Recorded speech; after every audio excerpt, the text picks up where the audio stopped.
What's up? I'm literally taking a picture of the points as we go right now. What is up, everybody? Hopefully, I'm not blowing out everyone's ears. If I am, it'll work out. Is this going to be my new? Is it going to be my new nickname, Papa Jarrett? I mean, I can probably make better pizza than current Papa John's could. But welcome on in. And I had one sentence that I was talking to my wife Riss about. She's just off camera with the little mini berg, as you will, and the dog that's sleeping. Just a good old day. But I was going to quote our good friend Slap Shoes at the start of this thing and say, "So many mook bastards." Jesus, man. Jesus. That was wild. I thought I'm going to say this, talking the whole race overall. I personally thought the race itself in total was actually good. I enjoyed the racing aspect of it. The finish, meh. Just meh. So I want to know in the comments, just fire away, man. Out of 10, what did you think of this race? Or you can even do, what do you think of the race and the finish? By the way, I want to thank everyone for the early super chats. We'll read those after we talk about the race itself and get on into it. Let's let just people come and file on in. 7.5, 7.8. And where to go? 8, 6, 9, 17. 6, 9. 7.5, 7, a lot of sevens. See, that's the thing. The race itself, I thought was more like an 8. I thought it was actually a really fun race. Really good racing. The Xfinity cars are so good just in general.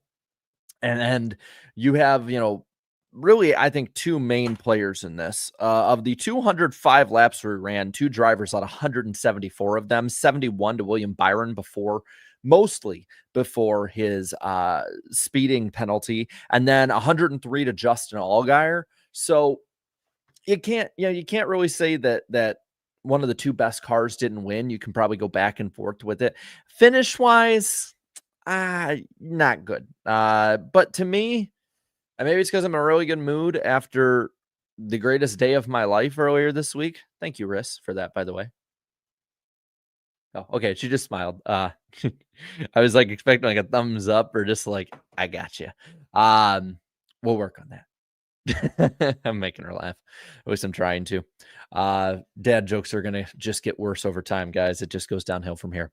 But let's talk about the race itself. Let's talk about where everybody finished. Unofficial results at the moment. As of NASCAR.com, racing ended under yellow. There was 205 laps in the BetMGM 300, 11 cautions for 53 laps, 2 hours, 47 minutes, 20 seconds. The runtime, 10 lead changes. William Byron, coming down to the Xfinity Series, back to his old stomping grounds, gets the victory for Hendrick Motorsports, and maybe a good weekend for the 17 at Hendrick Motorsports. Who knows? We'll see. He wins it over Connor Zilisch, who returns from a broken back to come back to a second place finish. Zilisch coming back like nothing ever happened. I did not mean that pun by saying coming back, but it's just kind of happened. With that, you had Nick Sanchez, who I thought really shined today with a 3rd place finish. And then, of course, Justin Allgaier, the heartbreak of leading the most laps again at Charlotte. They don't go down into the pits with about 20 or so laps to go. There's only 2 of them out there. I believe Sheldon Creed was the other. There might have been a couple of guys further back in the pack, but of the main contenders, really only 2 of them stay out. And unfortunately, the older tires, worn out tires, they did not go into the 7's direction with this race. Sammy Smith gets a 5th place run. Dean Thompson, unofficially a solid 6th place finish today for that 26 machine. Josh Williams, 7th, as y'all would call him at home, the big bully. Austin Hill comes home 8th. 9th is Ryan Ellis, who, from what it sounds like, would be getting his first career Xfinity top 10 if things stand. Christian Eckes 10th, 11th Sheldon Creed, Jesse Love in 12th, 13th goes Sam Mayer, Austin Dillon comes back and runs how he does in Cup. Mediocre in 14th. Ryan Sieg with a 15th place run. The thumbnail curse lives on with this one. Jeremy Clemens, 16th. William Sawalich, 17th. You got Carson Kvapil in 18th. And y'all, we had this is how you know this is the telltale sign for a dumb finish. Chris Wright finished in the top half of the field. He finished 19th. So you gave Chris Wright a top 20 finish. Somewhere at Charlotte, I'm sure somebody after his cautions today will have the Chris Wright Talent Memorial popping back up. By the way, if somebody puts that back up, let me know and I will shout it out. I don't endorse it, but I do laugh at it. That's going to be the company line on this one. Oh, Big Bang Theory's on. I turn off the TV. It's funny. The Big Bang Theory universe, the main show is the only thing I don't like. Jeb Burton comes home 21st after crashing to cause that final caution. He finishes right above his cousin Harrison Burton for 22nd. One lap down in his 250th start for Brennan Poole in 23rd. 24th is Chase Briscoe. 25th, Blaine Perkins. 2 laps down in 26th is Anthony Alfredo. Garrett Smithley, 27th. Nick Light in 28th. 29th goes J.J. Yaley, and C.J. McLaughlin comes home 30th. 3 laps down for Taylor Gray in 31st, and that was the last guy running on track of the main ones that are only a few laps down. Danny Dye loses a tire, loses a finishing of the race position. 32nd out of this race. Leland Honeyman out at 33rd. 34th, Kyle Sieg. Catherine Legg, 35th. Brad Perez, last one running on the racetrack, 23 laps down after early issues. And then the last 2 out of this race, Matt DiBenedetto in 37th with very early issues, and Parker Retzlaff, 38th and last. Let's go and put the finishing order of this race down on the bottom. And I'm sure you'll notice that tomorrow we not only will have a post-race for the Coke 600, but also a pre-race for it, kind of bridging that gap between Indianapolis and Charlotte, having, a little Kyle Larson talk and then talking about the main race itself, a crown jewel, one that is bound to be fun. But if you want to have a lot of fun with that, lick that like button. Let's get those likes up. I appreciate all of you for this. And yes, thank you. Dale, who says, and that's Timothy Wolf, who says best day of the year besides Daytona Day. Don't say Daytona Day. This is the fun thing, is I click on a comment and then we'll comment 3 down. We'll do it. But Timothy Wolf is correct. And I love that profile pic. And then there's Dale with the scoliosis picture of the Viking fan that is depressed. And I've done that so many times where I'm just like, oh, why am I a fan of this team? Congratulations on the baby and Skull. And thank you very much. It should be a fun football season with all the little mini jerseys. Yes, Timothy Wolf is Dale. That's right. Talking about this race here. Kiddo was hiccuping back there. Let's talk about the finish. We can talk about a lot of this race, but I think the finish is where we need to really start off. And you really, I think, have to cover it here with 22 to go when Carson Kvapil spins out, brings out the caution. Again, we talked about it a moment ago. That's where you saw the big split in strategy and where this race went off the rails for Justin Allgaier. This was the moment that lost him the race. The call to keep the 7 out on older tires, when tires definitely mattered in this race. And from there, we're and by the way, and from there, I mean, just he had to play defense and hope that everyone crashed each lap. Real quick, Joshua 8824 Racing says, hey, Jarrett, do you know what the fans were chanting? I do not. But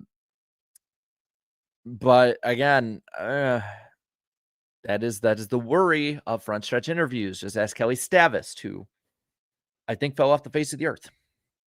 But if 6 or 7 more had stayed out and Allgaier got a big jump on the restart, which he was great at all day. Let's not mince words here. Justin Allgaier was the best guy on restarts pretty much all day.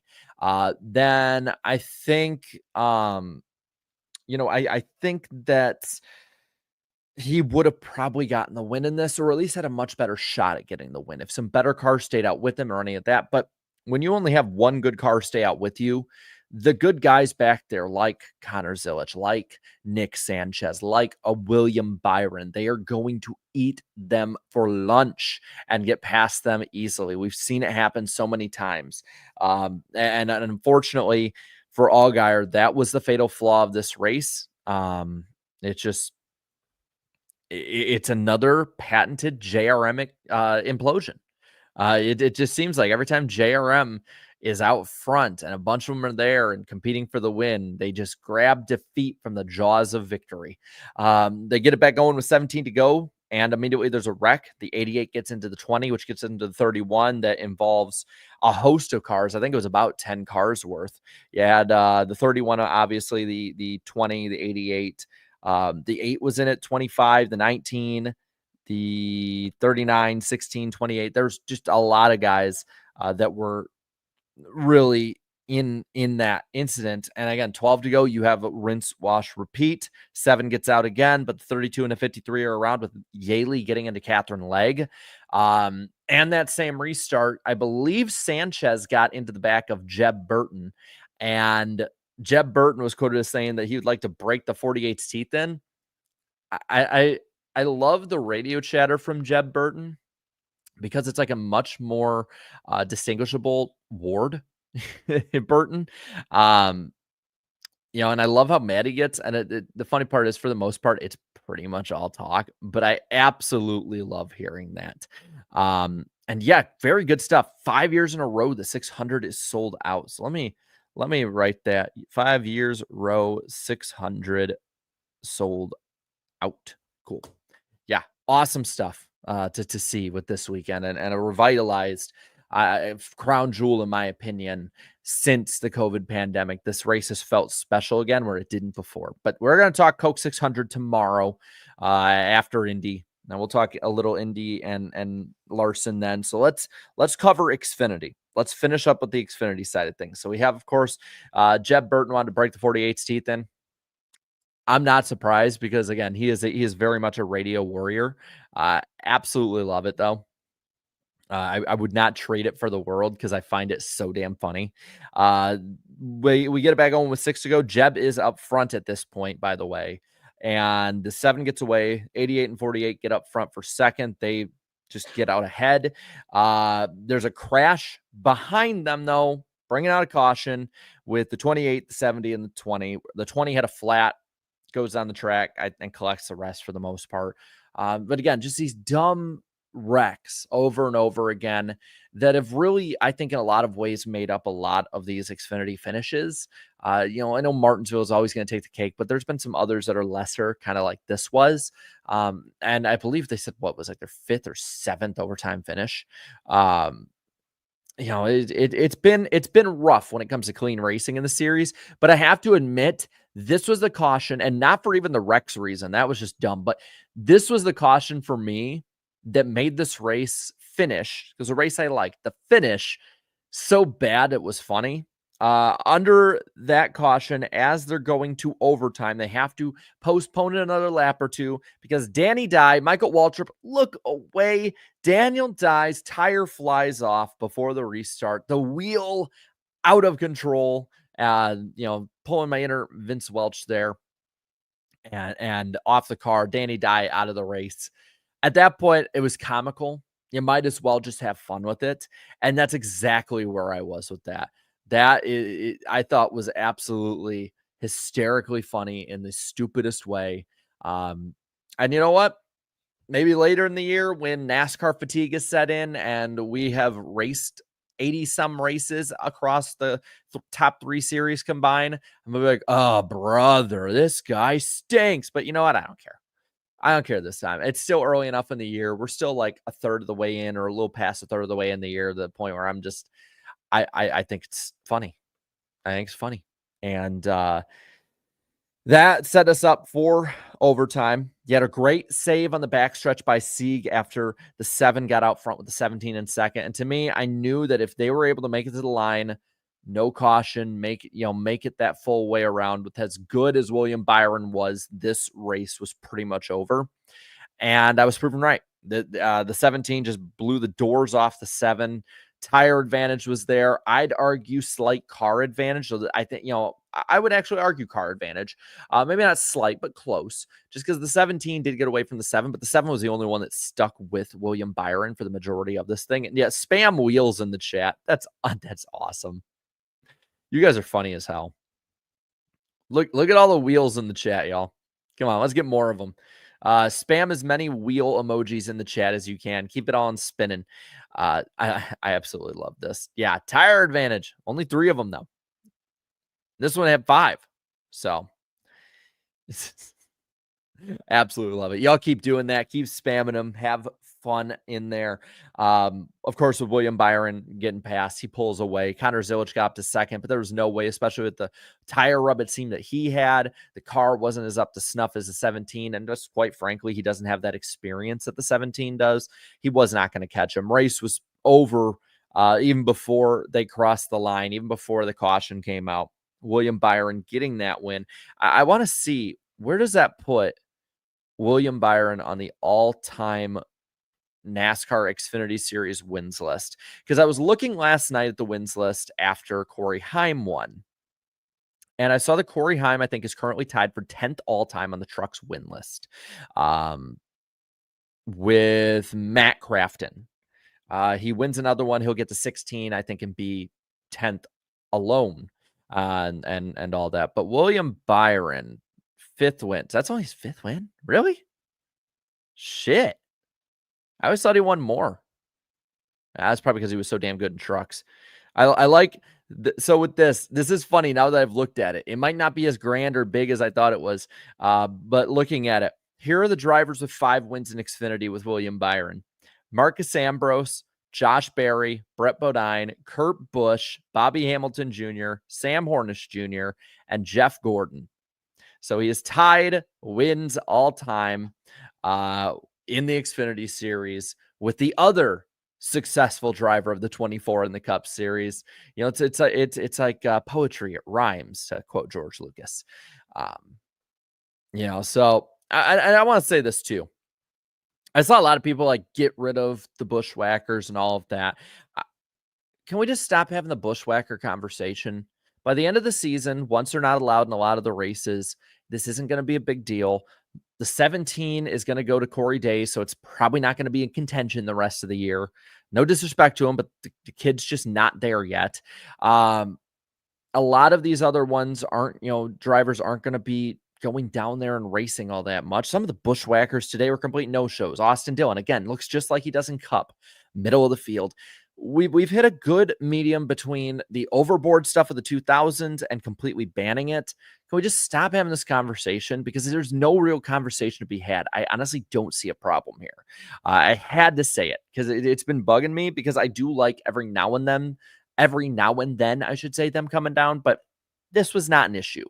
William Byron being in this race did not ruin this race. In my opinion, I think it actually made it better.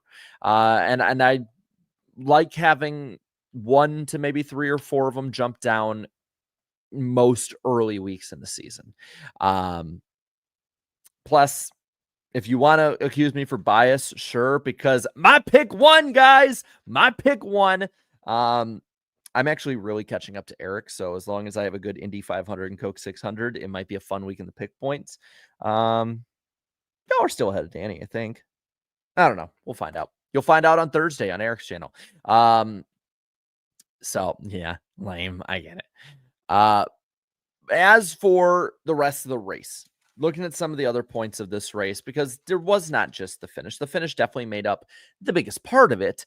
But you did have, in my opinion, a really eventful stage 1. You had Matt DiBenedetto with the smoke and tire issue. You had Chris Wright becoming the caution clock that he has so often been this year.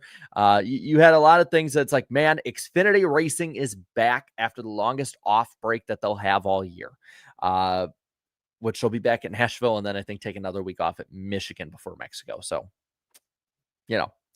don't get used to it. Enjoy it while it's here.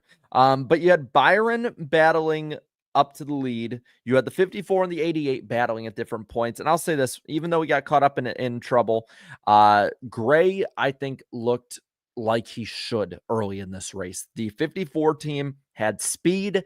They were racing up front. He was actually racing guys that car should be racing. And I'll say, you know, it's it's a tough break the way it ended. But that 54 and gray are way above where the 18 and Sawallich are, for instance. Sawallich just has been out to lunch most of this year. Now, looking at some of the things you also said in here too, how about the booth? Love it. Absolutely love Adam Alexander, Jamie Mack, Parker Kligerman. CW, I know, has audio issues, little things like that. I've come to accept that at this point early on, we're going to have some issues as NASCAR Productions irons this out through the year. We can talk about CW stuff like that each week, but to me, it's not as big of an issue, again, as, say, a Fox Sports would be. I've seen a lot of the stuff that Prime's already been doing, too, for tomorrow and through the weekend. Love that.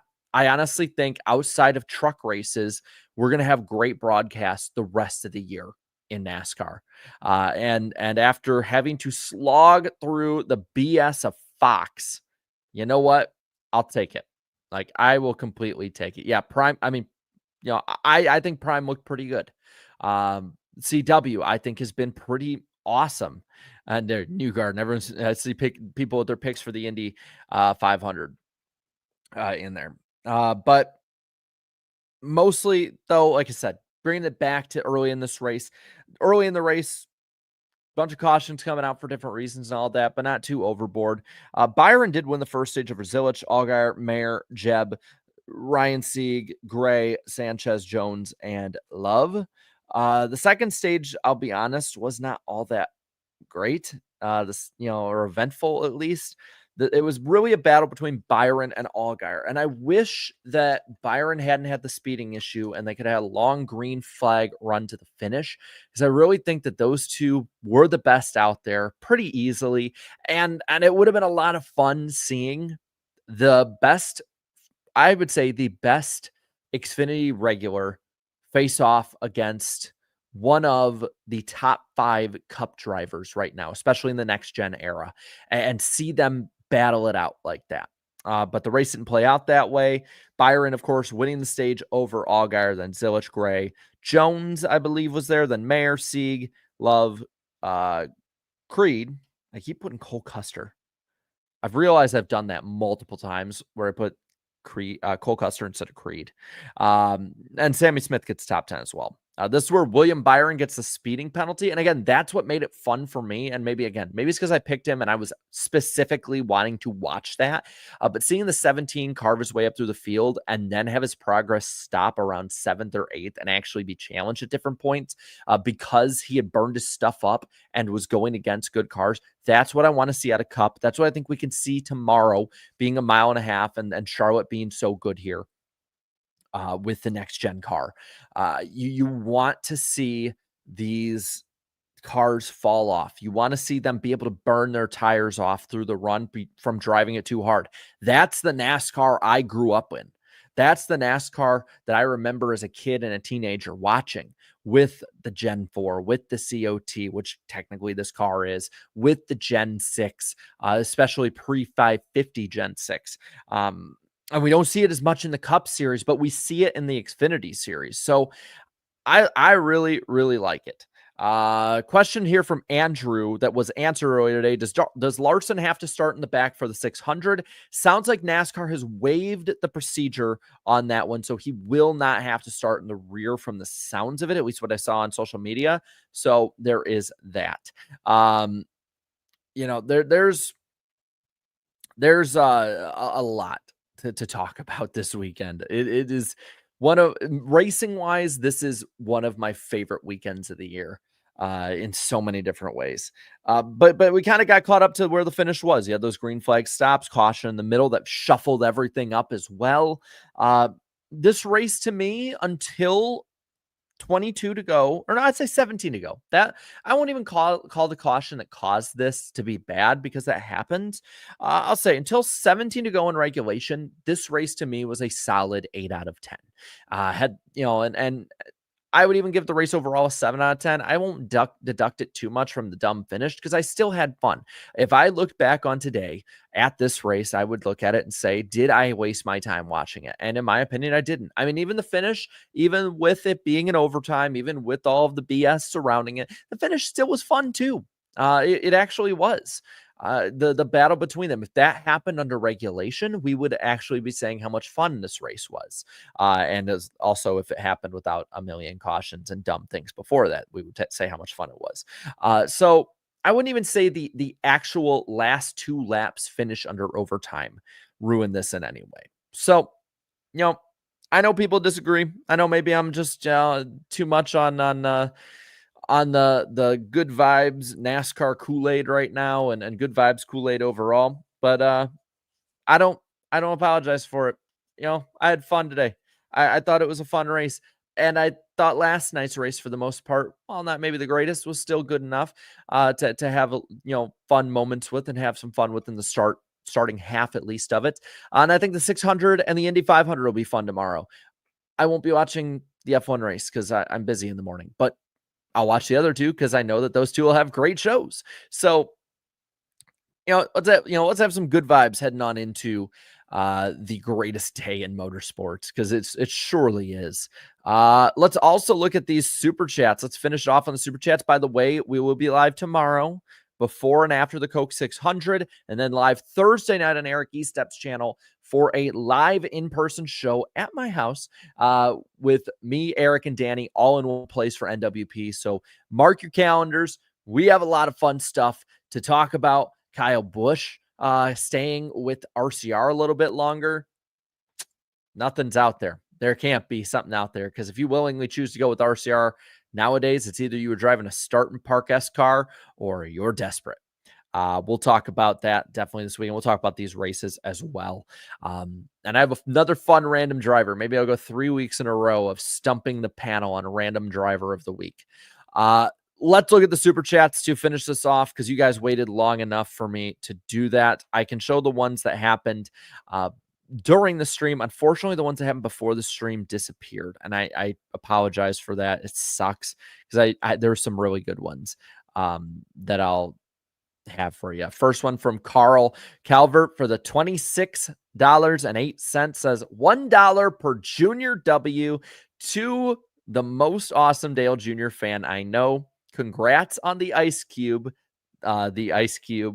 Hoping all is well. As for NASCAR, hoping for Sieg success. Unfortunately, that didn't happen for you. But RFK, Bowman, Briscoe to break through and eventually, preferably tomorrow. That really could happen. And I like that little Ice Cube, little mini Berg. I like all the nicknames you have for it, which amazingly, we're half an hour into this thing, and she has not woken up behind me from my loud ass going off and off and off. She must be used to her daddy's yelping. And yapping, I should say. Yapping, not yelping, yapping. Because Lord knows I know how to talk. Tyler McGonigal, who I know for a fact after meeting you in person at Wilkesboro and talking a ton to you at Wilkesboro, you are happy today. For the two here says, yes, let's go. Run it back. Our native Willie B fan is very happy tonight. And William Byron, when he does well in lower races and races in them, tends to translate a lot of that, at least from what I can tell, to the Cup race. Sly Supersonic for the 513. The Cup driver shouldn't be racing Xfinity Series, folks. Have been awfully quiet today. I guess it's only bad when Kyle Busch does it. That's the thing. You have 5 of these races a year, and they have to actually space them out and find the good sponsorship for it, but they can't just dominate the series. I'm okay with it. If Kyle Busch raced 5 a year again, I would be okay with it. One, because in an RCR car, I don't think he dominated as much, and 2, because maybe that's something he can win in. Sorry. Let's see what else we got here. Yeah, because listen, let's hold them all to the same standard, Napa Racing Fan for the 5 says Allgaier loses Xfinity races like Dale Jr. lost Cup races, the absolute dumbest ways possible. It was the inverse of the 2020 600 call for Elliott. Good pull on that one. And in a way, yeah, I mean, they're both the most popular in their series. Dale Jr., arguably the most popular driver in NASCAR history, if you look at just when he was popular and how many fans were there when he was most popular. That could be debated, though. I know there's a lot of Bill Elliott fans that would probably debate that.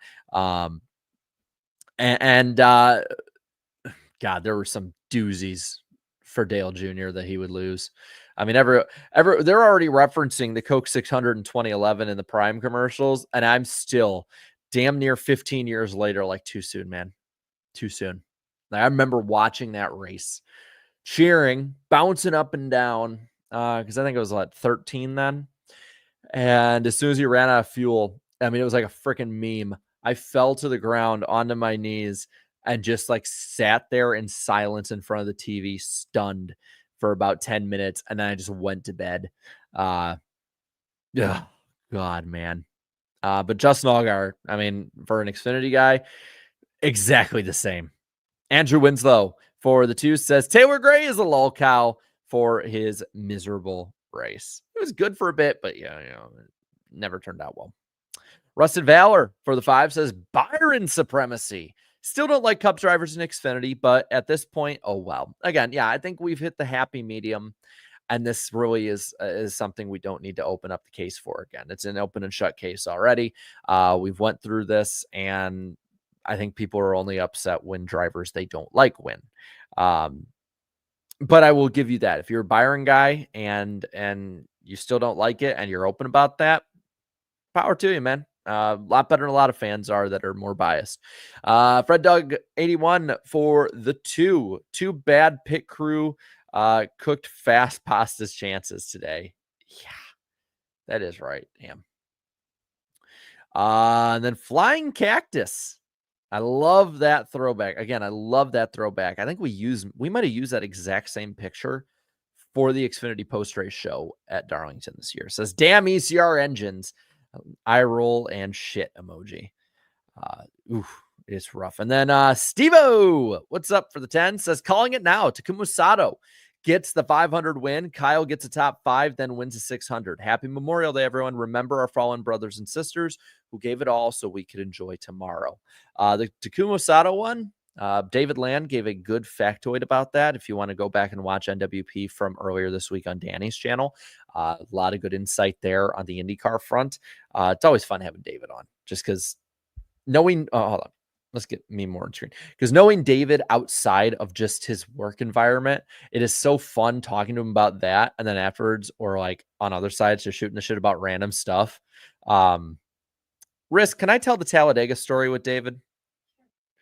David and Kyle show up at Talladega. I believe there's like might have been a test going on nearby or something. They were in the area, or maybe they were just going to the race. I can't remember, but like we had a bit of a meetup with a bunch of us. There was like, Slap and Emp and Eric, me, Riss was there. And David showed up and we were talking after the race, and then we all kind of left. And Riss was saying how it was amazing that like our group had so many, different kinds of people, like of ages and stuff, because we had like, John, I think, showed up to that one. At the time, he was like in his very early 20s. And then you had all of us in our mid to upper 20s. You had, a few in their 30s. And then she's like, and then you have David, who's like in his 40s, like the dad of the group. And I'm like, David's only a couple of years older than me. And she's like, oh shit, don't tell him that. Well, now I've told the internet. With her blessing, because I told David and he took it as a huge badge of honor. He's like, I don't know that either be insulted or laugh at that and take it as a compliment. I'm going to take it as a compliment though, because that's freaking awesome. David is awesome, by the way. Like everyone sees on screen David, and I'm so glad he hit 100K this week. I wonder if he can hit 101K if he hasn't already. He has. Awesome. Go, David. Been freaking killing it, man. Absolutely love David Land. Friend of the channel, friend of NWP, friend outside of it all. Absolutely awesome. David, if you're watching, you're the man. Even if your picks did not hit this week. You still have Pillow that you took off the board from us for the 500 and NWP and Christopher Bell. So you have some pretty good shots left at least. But and then also, yes, happy Memorial Day. And remember what this holiday is about. Because it's not just about barbecues and cookouts. It's a good way to celebrate it still, in my opinion. But I do think that, people should remain cognizant of why this is a holiday. And kind of on that note, I hope you guys, if you're taking time out to watch me tonight, go enjoy your time with family and friends. Go enjoy your Saturday night, and we'll be back tomorrow for the greatest day of the year racing wise. If you're a fan of the major series, I can't wait, man. I am so pumped for tomorrow. The weather looks good. I know a lot of people all week are like, the weather looks terrible on my weather app on my phone. Well, those apps suck. Quite frankly, I was like watching the National Weather Service and the Weather Channel, and both of them are like, it's for the most part good. We might have spotty showers here or there. Should be good based on what I've been looking at. Knock on wood that stays the same. Thank you, Lucas, for being a new member. And I need to ask Danny, if you comment on my channel when we do the podcast, not this week because it's Eric's, but I think the next week, I need to ask him what kind of train that is. But weather looks great. Let's see. Let's hope the weather cooperates. I think it will. Again, knock on wood. Going to be a lot of fun. Cannot wait for it. We'll be live again before and after the Coke 600, talking a bit about the Indy 500. Again, I am an IndyCar noob. I don't know all that much about it. And Lucas gifting a membership too. Thank you. And whoever gets that membership, be sure to thank Lucas as well. But thank you guys all so much for coming out. I'll see you tomorrow. Enjoy your night. Enjoy tomorrow. And let's have fun, y'all. Later. Bye.